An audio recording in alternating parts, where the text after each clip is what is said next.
Engelschorn. Das klingt ja schön.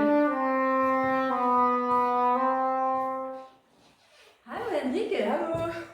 Das ist Henrike Kremer. Sie ist Schülerin an der Städtischen Musikschule Johann Sebastian Bach in Potsdam. Sag mal, was hast du denn da gerade gespielt? Das war eine Improvisation, die mir gerade eingefallen ist. Schön. Danke. Aber erzähl mir die Noten in der Hand. Was ist denn das Schönes? Das sind Sonaten für 2 Flöten von Wilhelm Friedemann Bach.